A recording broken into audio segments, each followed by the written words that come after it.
くしゃみが3回出たら誰かが噂している。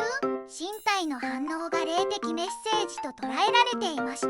日本では昔からくしゃみ人の念と結びつけて考えられていたため、1回は風邪、2回は誰かの噂、3回目で恋愛関連とされる地域も無意識の行動に意味を見出すロマンある迷信です。あなたは他にどんな迷信を知っていますか？コメントで教えてください。